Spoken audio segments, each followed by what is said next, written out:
Today is February the 8th, 2012. My name is Dr. Michael Berna, and I'm here today on behalf of the Library of Congress Veterans History Project, a project that captures and archives the oral histories of the men and women who served in one or more of our nation's conflicts. We are in Monessen, PA today at the Monessen Heritage Museum to interview Mr. John Dudas, a veteran of the United States Army and Pennsylvania National Guard. Welcome, Mr. Dudas, and thank you for agreeing to share your military experiences with the rest of the nation. It's good to be here this afternoon to be interviewed, to let you know what has transpired over the years with me in my military service. Good. If you would like to. Yeah, let's start a little bit with background. Where you were born and where you grew up. I was born in Monessen at the Dudas Hospital. We had the family, my aunts had a hospital up on McKee Avenue in Monessen. I was born there, and I lived in Monessen all my life, although I worked out of town at different times, but I came back and settled in Monessen. Interesting. Your family had a hospital here in Monessen? They did, the Dudas Hospital. It was a maternity hospital is what it was. It was during the Depression. A lot of men from Monessen were born in that hospital, and it seems like during the Depression the people couldn't pay the bills, although the babies were being born, so they had to close the hospital and find work elsewhere. So later on, towards the end of the Depression, they closed the hospital. And in your family, how many people, brothers and sisters in your family? There are six of us boys, all boys, no girls, and our family's a professional family. I had my father and 4 brothers graduated from the University of Pittsburgh dental school, and we had a dental practice here in Monessen for years. Mm-hmm. And a few years ago, they gave up the practice because my brothers started to die off, and one of my brothers left town to go to Washington, D.C. to work. Okay, and so you went to Monessen schools? I graduated from Monessen High School, and then right after graduation, I went to the service. While I was still in high school, National Guard was enlisting men, and I said, all my friends in school said, let's join the National Guard. So there's about a half a dozen of us that joined the National Guard. That was back in 1949. I think it was September that I got in, and before you know it, the Korean War broke out. We went to summer camp that following year, and the Korean War broke out in September, and our 28th Division was activated, and I belonged to Company D here in Monessen. Okay. So we had a lot of World War II veterans in our company. In fact, they were all throughout the 28th Division, because 28th Division played a big part in the Second World War. I don't know if you knew that or not. It was around the Battle of the Bulge that the 28th Division had their forces and helped to break through on the Battle of the Bulge, which was a very big battle. Yes, it was. Also, after the war in Paris, France, there was the big parade with all the American troops, all the troops that were in the Second World War, and the 28th Division led that parade. Is that right? They were in the front row, and so 28th Division has started years ago. Benjamin Franklin started it wasn't the 28th Division. It was I can't recall what they called it, sort of a militia. Uh-huh. And then every year, even First World War, the 28th Division played a big part in the First World War and the Second World War, and also in the Korean War. And was it a Pennsylvania-wide? Yes, it was throughout the state of Pennsylvania. Mm-hmm. Okay. In fact, we have had 4 generals from Monessen. There was the head of the 28th Division. Really? Just recently, Major General Jessica Wright, female general. Mm-hmm. General Callis. Okay. General Meyer. Okay. There was one more general that I can't think of what his name is, but we have in the city of Menneson we have had 7 generals That's unbelievable. that were made generals and lived in Menneson. Well, from our experience here, since we've been interviewing people from Menneson, we have learned that there is a real pride in the military history of Menneson here. It goes back a long ways. And so, as you were growing up, as you said, you had World War II veterans that were in the 28th, and you enlisted just not long after the war was over. So you had to be remember that sense of growing up in Menneson when the boys were off to war, so to speak. And can you tell us a little bit about what it was like in Menneson during World War II, of your memory, your recall? Oh yes, things back in those days were really inexpensive.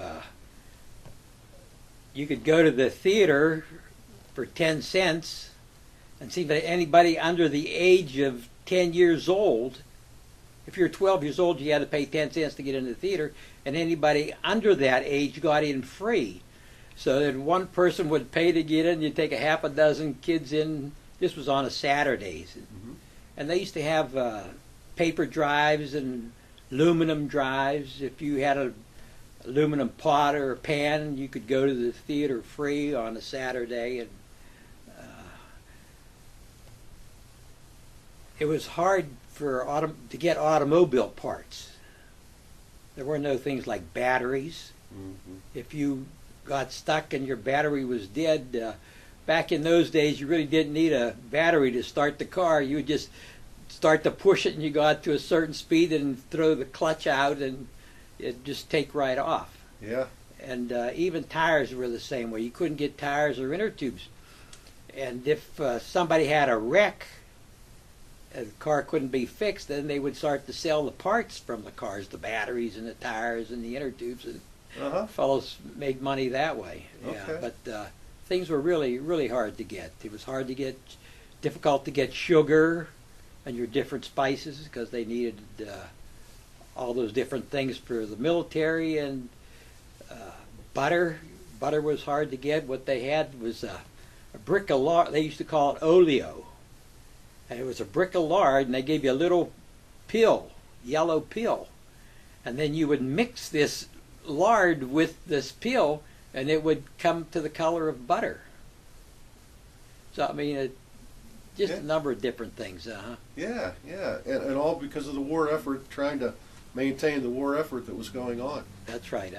And was there also in the community when boys were off to war, young men were off to war, they would have things in the windows, in the family windows? Oh, yes. They had stars, a little pennant. I guess it was about a foot long and about 6 or 8 inches wide. And it was red, white, and blue. And if you had one son or in the service, it was 1 star and 2 stars. And if you had more than one son, so on. Mm-hmm. Mm-hmm. So the feeling of patriotism was very evident here. Oh, yes, yes. Very much so.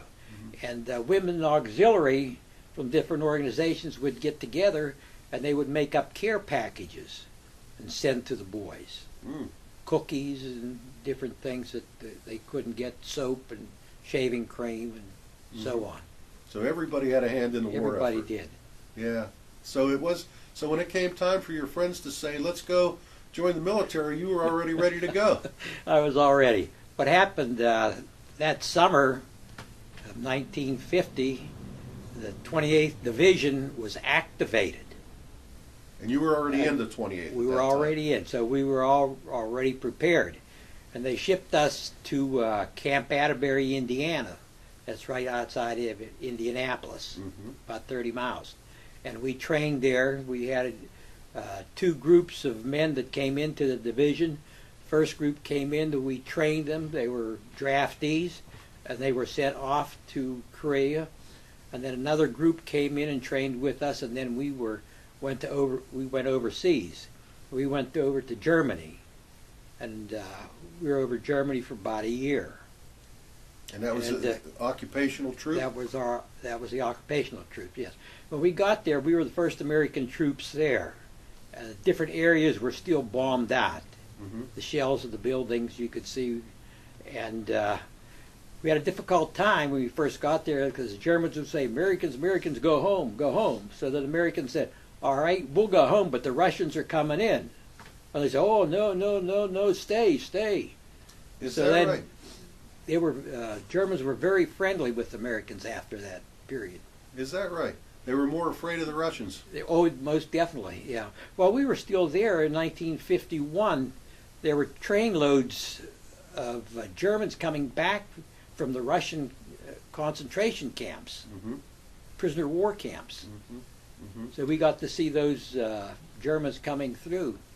What, go ahead. I was stationed in Ulm, that's in southern Germany. That's down around Augsburg, and not too far from the Swiss border. There were, if I remember correctly, there were about 4 different occupational areas by the different countries. The United States was in the southern Germany portion. That's right. And so when you were first got there, as you said, at first you had a little resistance that you were able to overcome.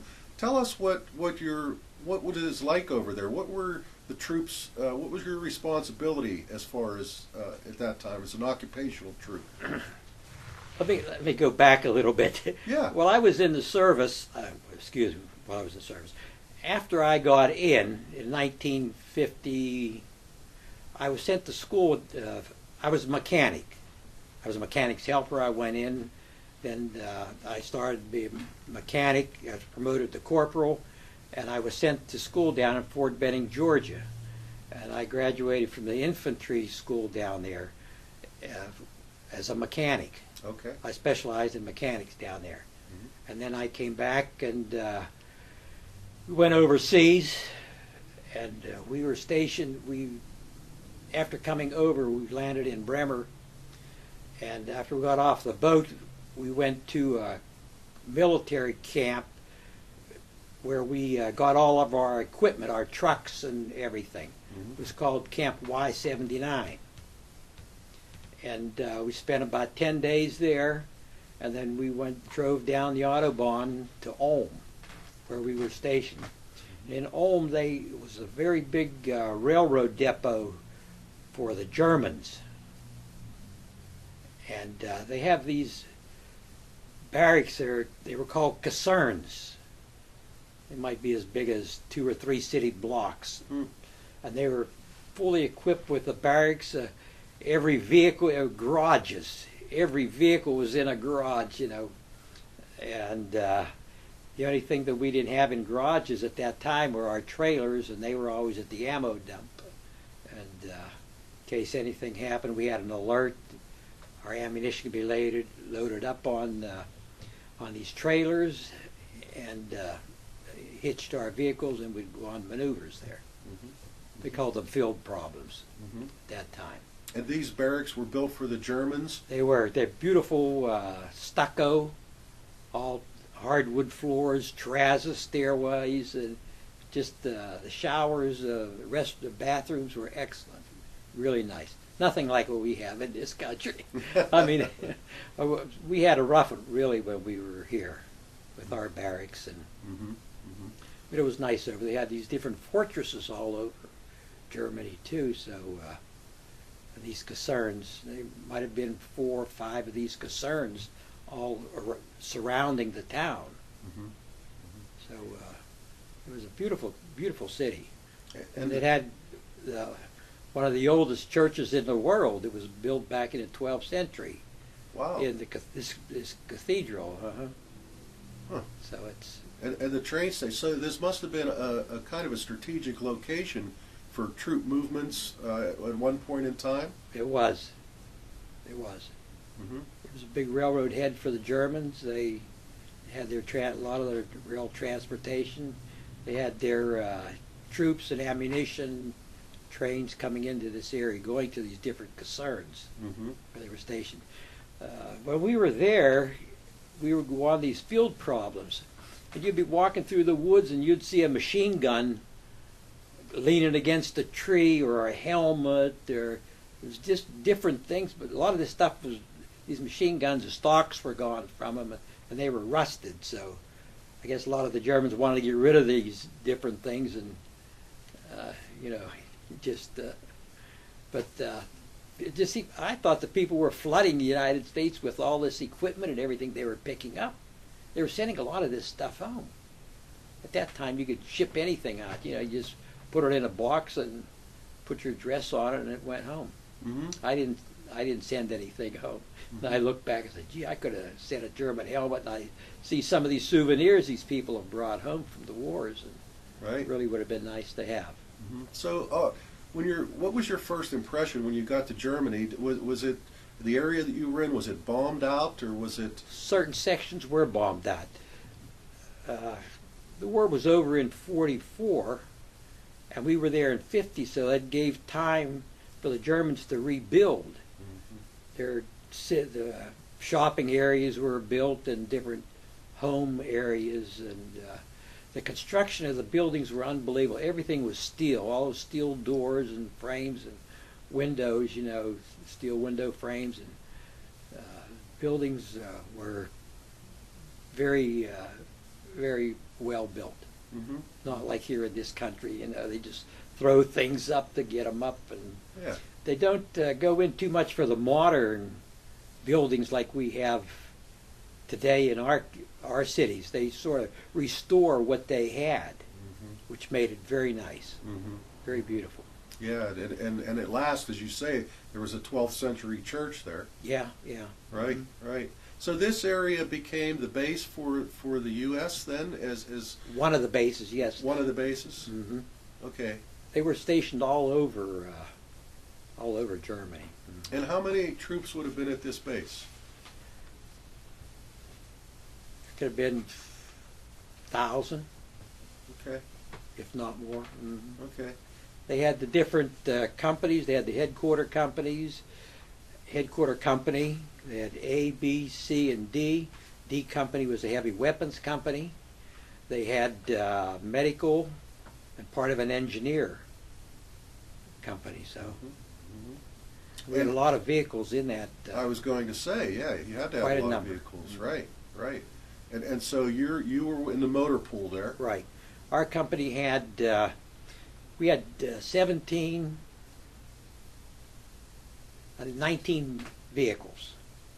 Okay. There were Jeeps and trucks. I have pictures of that equipment, and Mm-hmm. And so we were responsible for just those 17 vehicles? right, that was our company's. I had to make sure they were dispatched out every day when they were needed, and if there was work had to be done on them, they were deadlined until the work was finished. A lot of paperwork on every one of these vehicles. Every vehicle that went out had to have a trip ticket on it, Mm-hmm. the number of the vehicle,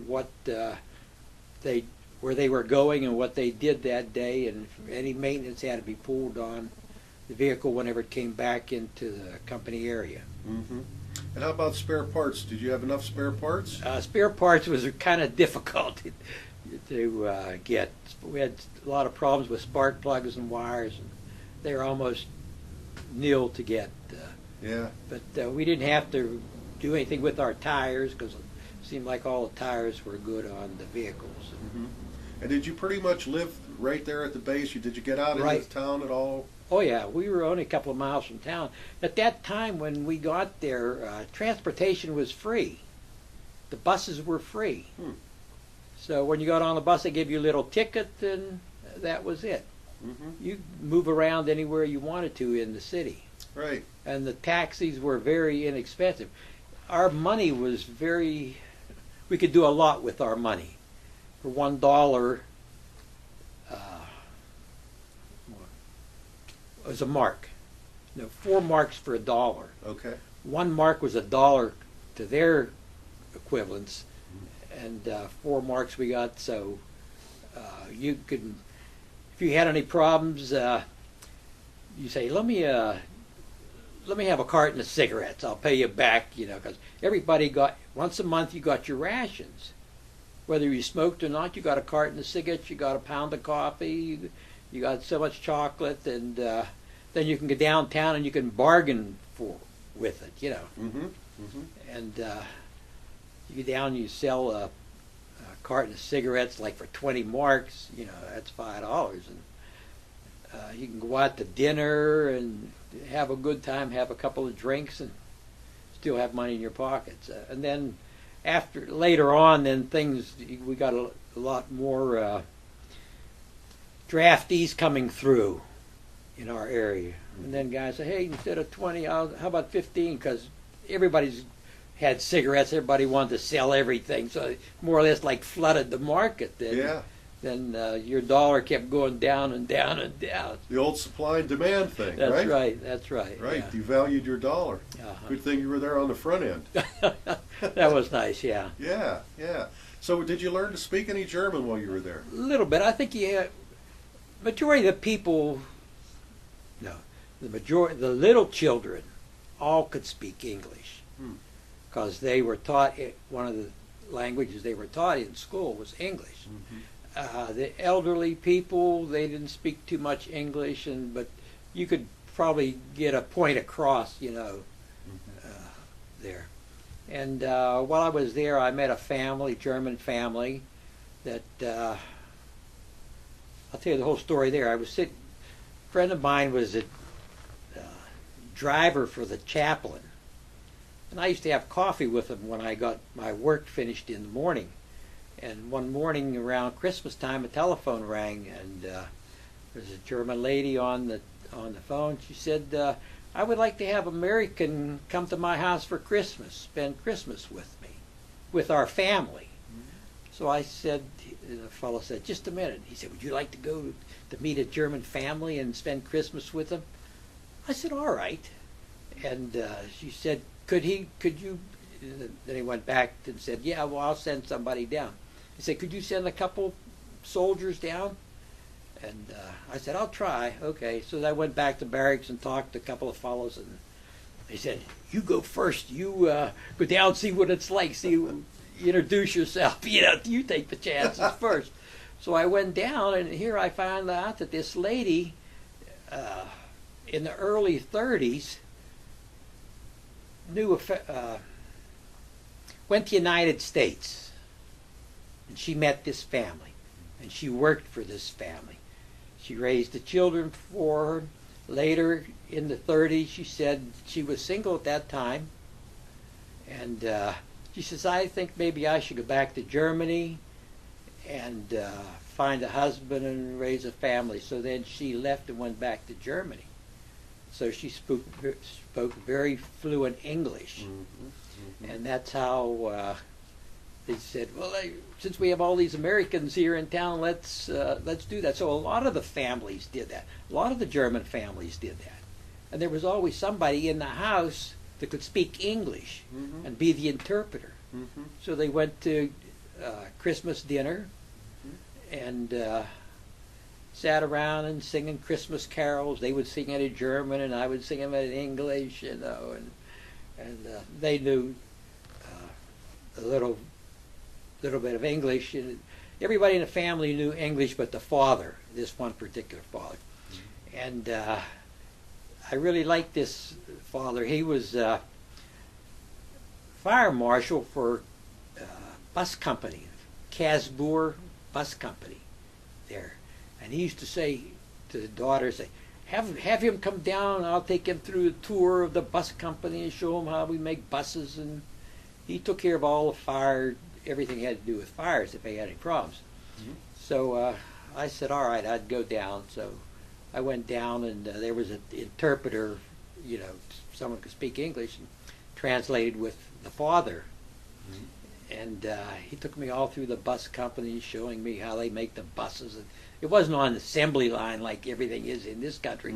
There's different stations for different, putting these buses together. And I would get down and visit him 2 or 3 times, something like that. When I got a spare time, he always wanted me to come down a company, come down a factory, I'll show you, and then I would start to meet the different people in different departments, and which I thought it was really nice. Yeah, well, being a mechanic too, and I had the chance to get a Jeep anytime I wanted one. So being in the motor pool, there was always an extra vehicle around somewhere. Right. And I just made out a trip ticket. I was going into town, and So it sounds like you got a chance to really integrate with the culture over there while you were over there. I did a lot of traveling. Seems that we were occupational troops, and 10% of the company had to be on pass at all time. So we were over there promoting ourselves to the German people, you know. Right. So I was in Switzerland. I learned to ski over there. I was in Garmisch and all through Germany, Frankfurt and northern part of Germany, Switzerland, Paris, and was in the Eiffel Tower and all through Notre Dame Cathedral, River Seine, and I mean, really had a nice time in Paris. I spent April in Paris when everything was in bloom, and it was really nice. And we spent 5 days in Paris, and really nice. When you were, as you said, that you were trying to promote the American people to the group, did they on base? Did you go through some training to kind of become an ambassador? Did they tell you what kinds of things were expected of you? Well, they wanted you to behave yourself. They didn't want you to go out and get drunk and start tearing things up, because you've seen a lot of GIs that'll do that. They just wanted you to be on your best behavior and look neat and clean, and we had to wear our uniforms at all times. There were no civilian clothes at that time. But later on, just about the time we were getting ready to leave Germany, the fellows would have civilian clothes and start to wear civilian clothes. And how long were you in Germany? About 8 months. 8 months. So what do you think? Do you remember anything that really changed dramatically over that 8-month period, as far as the culture or just the acceptance? The acceptance was really great. The people really liked the Americans. The little boys would run, "Hey Joe, you have chocolate, chewing gum," you know. You got GIs were always carrying chocolates around, giving it to the kids, and cigarettes the same way. And the German man would come up and say, "Hey Joe, you have cigarettes? You have cigarettes? Here's a pack of cigarettes," you know. Yeah. And then they would barter. You want something from them, and like all our vehicles we had to spend a lot of time on cleanliness. All our vehicles had to be clean. They were washed every night, and the fellows would just even wax them. So they'd have to get Simonized. And one of the dealerships down there sold Simonized, and I went in one day and I said, "You have wax Simonized, you know?" Yeah. So it was only like $1 for us. So the guys would wax their vehicles, their Jeeps, and because they had a lot of free time too in their training. When the rest of the company was doing their training in the Kaserne, the men had to be at the motor pool cleaning their equipment and taking care of their equipment there. And we used to have, every garage had a grease rack. There was a pit, and these pits were really clean. Everything. We used to change our own oil and grease our vehicles all the time. They always had to be checked on, you know, constantly. So was this the 28th? This was all 28th Division. And so in this part of Germany, were there other people from Monessen there also in your group? Yes, there were. For the company here, a lot of the veterans that came from the Second World War that joined the National Guard got out before we went overseas, because they felt, a lot of them, I'm not saying all of them, because they felt they served one war and they didn't want to get into another war. The reason Europe was flooded with Americans military, they were afraid that the war was going to break out in the Baltic countries. That's why the 28th Division went over there. Okay. There were a number of divisions all through Europe that went over there. So they wanted to be prepared. They didn't want to get stuck with it war breaking out everywhere in the world, you know. Okay, so it wasn't just an occupational troop; it was a strategic move on on our part. Right. And these people from World War II, they knew that, and so they didn't want to be involved in that. Right. And some of them raised families. You know, they were gone away for one war. They were married before they went to service, or at the time they were in the service, and they didn't want to get stuck in another war. Right, right. So that's why they got out. Mm-hmm, mm-hmm. So after your eight months there, then where did you go from there? Came back to the United States. Okay, you're back in the Guard. Back in the Guard? Mm-hmm. Okay. I put 8 years in altogether. Total. Okay. I went in I think it was September 1949. I told my mother, I said, I'm going down and enlist in a Guard. She said, you better not. She said, the war's going to break out. I said, you're going to be going overseas before you know it. It seemed that funny that July, later on, I said, hey, Ma, you were right. We're going overseas. Mothers know best. Yeah, all of my brothers, but out of my 6 brothers, out of 6 of us in our family, I only had one brother that was not in the service. Oh. And I had my brother Joe was stationed over in Italy, Trieste. My brother Tom was a dentist, and he was stationed here in the country. I forget where he was stationed. Then my brother Richard, he went to Germany too. My brother Andre, those brothers were in the Army. My brother Andre was in the Navy, and he was on helicopter squadron that picked up the astronauts, the Apollos. Really? Mm-hmm. So it was he was on the aircraft carrier. It was his helicopter squadron that, in the beginning, when we started having all these space, and they were landing in the ocean, you know, right. And his group always picked up the astronauts. What was that? Do you remember the name of the carrier? No, I don't. But he sent us all envelopes with the carrier's stamp on, like mailing envelopes. Yeah. Interesting. Yeah. Interesting. You had some good stories to tell when you all got together, didn't you? Yeah. Yeah, we all had a good time. Mm-hmm. So where were you in the family? Oldest, youngest, middle? I was the 3rd from the oldest and the 4th from the youngest. So in other words, I was the middle child. Okay. So were you one of the first into the military then? No, my brother Joe was. He was in high school at that time. Okay. And then he went to the service. He didn't graduate, and he went back and graduated after the service. Okay. And he was in the Army? Yes, he was in the Army, Okay. And then I went in next. And it seems like every time one of us came out, one of us went in. It was that rotation thing, you know. Yeah. And I went in. When I came out, my brother Richard went in. And when he came out, my brother Andre went in. Okay. It wasn't planned. It just worked that way, you know.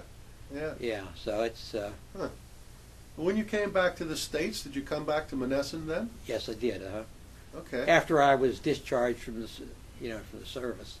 Right. Well, after the 8 months that you were in Germany, you came back to the States. Mm-hmm. And did you come back to Monessen at that time or no? I came back to Camp Kilmer, New Jersey. New Jersey. And then I was there for a while, and then I was discharged from the Army, and then back into the National Guard. Okay. See, when we were activated, we were in the military. I don't know what I want to say. Into the service. Mm-hmm. Mm-hmm. Into active. Right. Yeah. And then when we came out, we went into the inactive. Okay. Yeah. And so then when you came back out and you were in the inactive status, and you were in the Guard for a total of about 8 years? Total. Mm-hmm. Total 8 years. Mm-hmm. So once you were on inactive duty, what was it like being in the Guard once you came back to Monessen? What responsibilities did you have then? We had our drills. I can't recall if it was once a week or once a month. We used to come down here and drill. Learn more about your weapons and marching and so on. And we had the motor pool downstairs to the armory, and we had our vehicles down there. We'd take care of them. Mm-hmm. We only had a couple at that time because we really had no place to store them. Mm-hmm. Mm-hmm. We had a couple of Jeeps, and then when we would go to camp, then we would pick up some more vehicles and go to camp with them. Mhm. And then we'd come back. Coriopolis had a big military garage down there where they kept all the jeeps and the trucks and everything. Mhm. So then we'd have to take them back to Coriopolis. Mhm. Now, did anyone stay active, and did anyone go to Korea? We had fellows that did go to Korea. We had one fellow from Charleroi, who seems, I don't want to mention any names, but he was in the Second World War, and he got in the Guard, and then he went to Korea. Hmm. So I think maybe at that time he volunteered to go to Korea. Okay, so they weren't really sending the Guard to Korea. No. They had enough troops of their active troops to go over into Korea. During all the wars, the 28th Division went to Europe. In the beginning, when they told us we were activated, they said the 28th was going to go to Korea. Something happened in between there, and they said that they were not going to send the 28th Division to Korea. It was going to go back to Europe, go back to Germany. Okay, okay.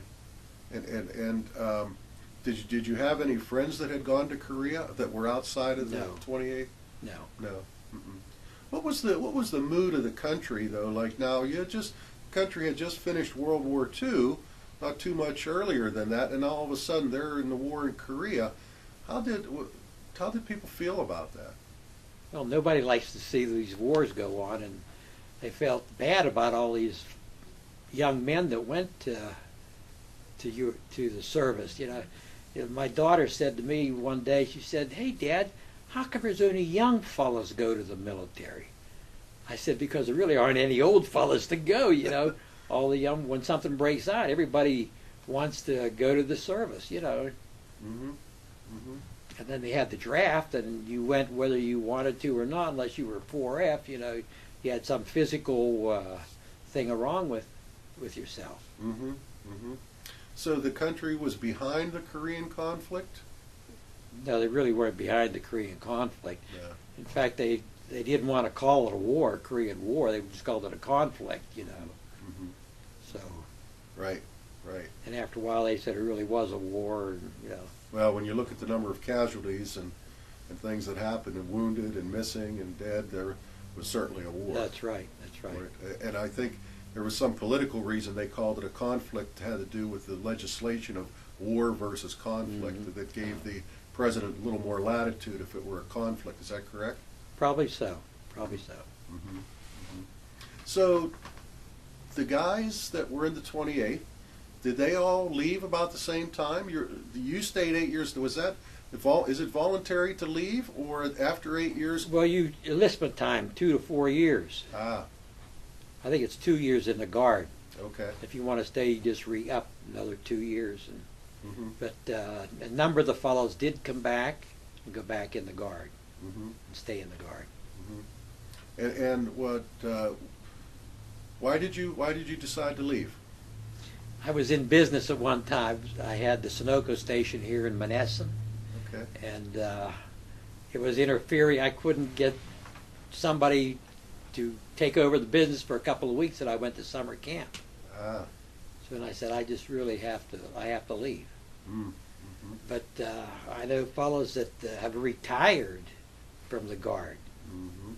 They put their 20 years equivalent, so many active duty years with so many volunteer years, and it adds up to so many years, and then they couldn't get anything till they were 65 years old, Mm-hmm. pension from the military. Mm-hmm. Mm-hmm. So it really wasn't something great. Wasn't a great amount of money they would get every month, but Right. it was something, Right. And the economy back in Monessen that time was pretty good, right? It was really booming. Mm-hmm. It seemed like on a Saturday night, it was kind of difficult to walk on the sidewalks because all the businesses were open and everybody was downtown doing their shopping. There was no such thing as a shopping mall. It was just that time. Everything was, all the businesses were doing real well, prospering. Yeah, that was a good time. It almost seems hard to believe when you tell people that now. When you take a look at Monessen today, what it is, and you tell people that it used to be like that, and not just Monessen, Charleroi, any of the local communities. It's almost like it's a dream that it was like that. Right, right. Yeah. And the bars and the restaurants and the shoe stores and the 5 and 10. I mean, there were a lot of businesses in town. Yeah, yeah. And then that's when the steel mills were booming. Everything was booming at that time. Everything was booming, and then all went away. All of a sudden, September 11th, 9/11. Mm-hmm. My wife and I were in Europe at that time. We left the United States. We took a tour of Europe, of Italy, Germany, France, Switzerland. And we were on our tour. We were going through the Bremer Pass, and our tour director said, I want to tell you Americans something that's going to be hard for you to believe. There are 2 airplanes crashed in a World Trade Center today, this morning. It was in the afternoon. We were told this. So then everybody was kind of anxious to get back to their hotel at that time. And there were people on our tour that had relations or family that worked in a World Trade Center. Oh, my. But it was so odd that these people on our tour that had the relations and brothers, and they didn't go to work for one reason or other. Somebody was sick, and somebody had appointments, and they didn't go to work that day. There must have been 4 or 5 on our tour out of 40 people. That's amazing. So and we got back to the hotel, and we got a message. Our daughter called us. So we said, all right, we're going to call her. So we tried to call her when there were no lines, no telephone communications going into New York, because I think from Germany in that area, all the communication lines must go to New York, and then throughout the rest of the states. So we tried for a couple hours to try to get our daughter, and then for some strange reason the phone rang. We picked up the phone. She was on the other end. She was calling you. Yeah. Yeah. And everybody felt so sorry for the Americans at that time. I'm so sorry to hear what happened, and well, there was a really bad thing that happened there. Mm-hmm. Well, that's interesting that to hear that perspective, that they cared so much, so much sympathy for the Americans there. And the other amazing thing, as you said, is the fact that these people who all had relatives, none of them were killed in that. They didn't go to work that day. Right. Mm-hmm. That's an They amazing. either had a babysit that day or had doctor's appointments or something else, But we were all relieved when we heard that, so it was really. Mm-hmm. Well, Mr. Dudas, after living through the wars that you had lived through, when 9/11 first happened, what was your reaction to that? Well, we were kind of scared, Are we going to get home, or are we going to be stuck here in Europe, But security was tight everywhere you went into the airports, and but when we were on our trip, we took the insurance, guaranteed. A lot of people go by standby, and they were kept being bumped and bumped and bumped, and our seats were there when we were ready to leave. Mm-hmm. And we flew out of Charles de Gaulle Airport. Okay. And one of the funny things about the airport, we got in about 6 o'clock in the morning, and our plane didn't leave till around 3 o'clock in the afternoon. They wanted us to get there because they knew things would be tight. Mm-hmm. You couldn't move or couldn't pull your baggage, or just people would holler at you, "Get in line! Don't get in line in front of me." So the airport is made in a round circle, a terminal, and in this terminal had these escalators shooting up around. They were in glass tubes. Mm-hmm. So we had to go to the other side of the terminal. And I said to my wife, Louise, I said, let's go up the escalator on that side, and go down the other side. So that's exactly what we did. And it would have taken us a couple hours to go around, because people were just jamming the airports. People wanted, get out of Europe and get home to United States. Right, right. Gee, we never hear that perspective. I've not known anyone that was over there then. Do you think or feel, I mean, you were around when Pearl Harbor was bombed, and then the World Trade Center. Is there any similarity between the two incidents? Well, at the time Pearl Harbor was bombed, we were kind of young, and we didn't know what was happening.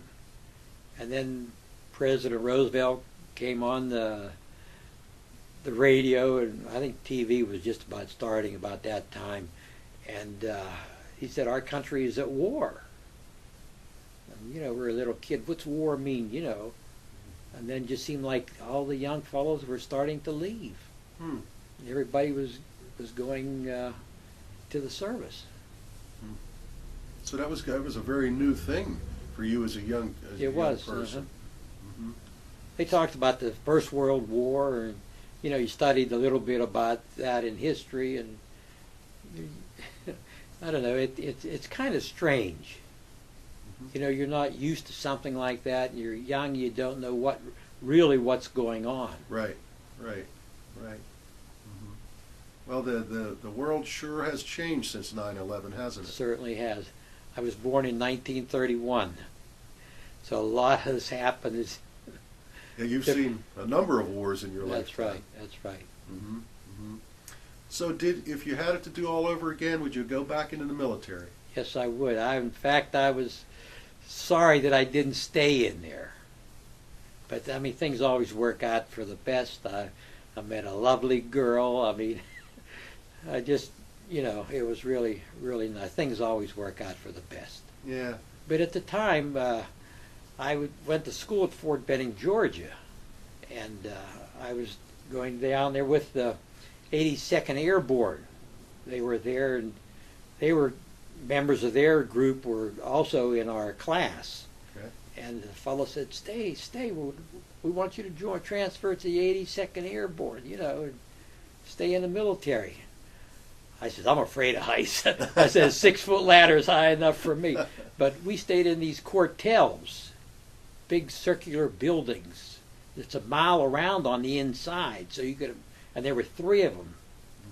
And right across from where we were, in fact, out through my window, I could look at these jump towers where the airborne trained. I don't know if you ever seen a jump towers. Just in the movies. Well, we were right there. We used to watch the fellows jumping from there, and yeah. But it was a good experience. Go ahead. If I would have stayed and stay in the same position, and I would have stayed in the military. What did you like about the military? What was it that appealed to you? I don't know. This is going to seem funny, but when you're growing up, everybody wants to play cowboys and Indians and army and all that stuff. And here, at that time, you're in the service. Everything's real, Everything's real. You're shooting with live guns, throwing live ammunition, hand grenades, and you have all these vehicles. I love the trucks and jeeps and all that. And I was so thrilled whenever they said you're going to go to school, Fort Benning, Georgia, to the mechanic school. And that was an experience in itself, because everything was from the basic part, from the engines to transmissions to differentials to crankcases, complete welding and painting and just everything, the complete function of a vehicle. And one of the things on a test is when they put the key in ignition, what happens? You learn all this, but then it just goes through these different circuits, and you have to name all these different circuits. Your electrical, then into your engine, your firing of your pistons, and then to the crankshaft, and to the different transfer cases, into the differentials and the wheels. I mean, every Friday was test day, so you better study during the week. But it was really, really, really nice. Really a good experience. I liked it. It sounds like you enjoyed it. I did enjoy it. It sounds like it. Well, as we get ready to close out here today, what final thing would you like to add or say? I enjoyed the military. I came out as a staff sergeant. I was a staff sergeant, and the military sort of being in there, like I said to my son was in the military, and he was a captain, and he got out because it was either his job or continuing on in the military because he was due for promotion as major. And I said, John, are you sorry you ever got out of the service? Do you miss the service? And he said, I miss the service. But his job that he's working with now is he works between the Pentagon and we really don't even know what he's doing. But he's a civilian and working with one of the big companies there in Washington, D.C. Well, on behalf of the nation, I want to thank you for your service to the country at such an important part of our historic times. And we appreciate you coming here today to share your story with us. And in closing, thank you very much. You're quite welcome. And one thing I did not mention to you during the interview, when I was in the service, I carried a camera with me everywhere. And I took pictures constantly all the time, here in the States and overseas. And I have a nice collection of pictures. And wonderful I'd like memories. to share them with you. Okay, very good. Thank you. Thank you, Mr. Dudas. You're welcome.